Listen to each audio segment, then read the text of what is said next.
айтылатын бар маселебиз бар.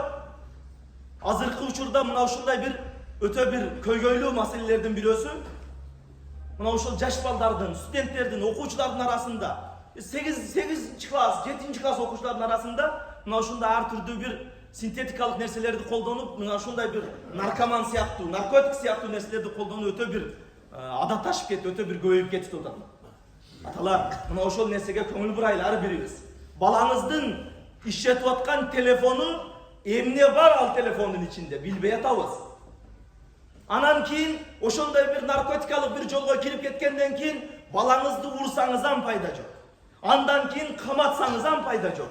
Андан кийин мен сүйлөсөңүз да пайда жок. Ага чейин сиз алдын алыңыз ошону.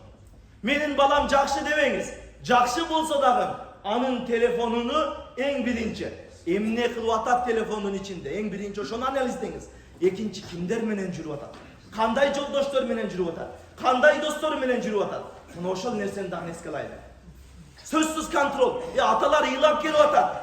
Мен мындай деп ойлобойт элем баламды деп келип атат.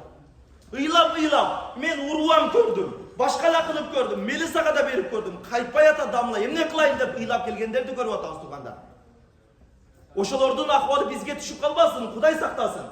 Ошон үчүн азыртадан балдарыбызды контроль кылайлы туугандар. Троп деген дагы эмне?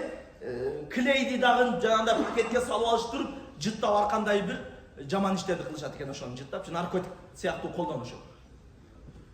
Шаарга студент кылып шаарга алып келип коебуз, ал квартирада тура. Сизге айтканда эмне дейт? Биздин квартиранын бардыгы кыздар деп коет. Туура кыздар, бирок кыздардын арасында бир жаман кыз бар. Ал кыз жанагы туробун 2 жолу жыттатканда бүттү ал кыз. Алардын айтканын кылып калып атат. Ошонун сөзүнөн чыкпай калып атат. Ошону дагы бир жолу жыттайын деш үчүн, дагы бир жолу жытташ үчүн анын любой бардык айткан сөздөрдүн бардык буйруктарын аткарып атат. Ошон үчүн келиңиздер, азыртадан контроль кылайлы кыздарыбызды. Азыртадан контроль кылайлы балдарыбызды. Жаштар өзүбүз дагы кичине бир акылыбыз бар.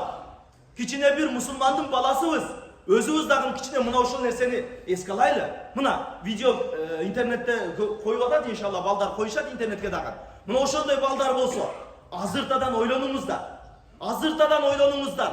Келечегиңиз жок ошол достор менен. Ошол троп чеккен, ошол клей жыттаган досторуңуз акыры барып наркоман болот, акыры барып түрмөнүн ичине кире турган балдар алат. Алардын бирөөсүнүн дагы келечеги жок. Анын аркасынан кетсеңиз ошол жаман достун аркасынан бул жашоодо түрмөгө тыгат, эртең акыретте тосокко тыгат сизди алып барыпчы. Ошон үчүн жаштар өзүбүз дагы ким менен дос болуп атабыз? Кандай бала менен дос болуп атабыз? Биз жүрүп аткан бала ичпейби, чекпейби? Ошондой бир синтетикалык нерселерди, троп деген жаман нерселерди жыттабайбы? Ошондой бир арам иштерге барбайбы? Мына ошол нерсени контроль кылып, мына ошол нерсени эске алып туруп, анан дос болуңуз сиз досуңуз менен. Мына ошол жаш балдарга, мына ошол ар кандай бир немелерди, дарыларды сатып аткан аптекада иштетип аткандар дагы жакшы ишке себеп болбой атабыз. Бул нерсеге негизи мыйзам боюнча уруксат жок экен. Эгер эле сизди тутпаган болсо, негизи түрмөгө тыгат. Мейли тутпады да дейли. Билдирбедиңиз УКМКга, камерага билдирбедиңиз. Ушул военный тармакка билдирбедиңиз, 10 жыл саттыңыз туропту. Сиз себептен жүздөгөн бала наркотикага кирип кетип атат. Канча адамдын өмүрүнө сиз залым болуп атасыз.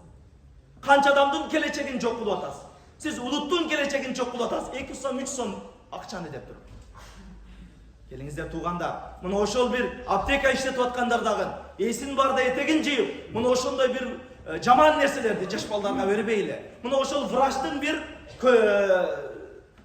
айтканы менен келе турган болсо, жазган списогу менен келе турган болсо, андан кийин бериңиз. Андан сырткары мына ошондой өздөрү билет эми аптека иштеткендерчи. Мына ошол нерселерди албетте эске алайлы.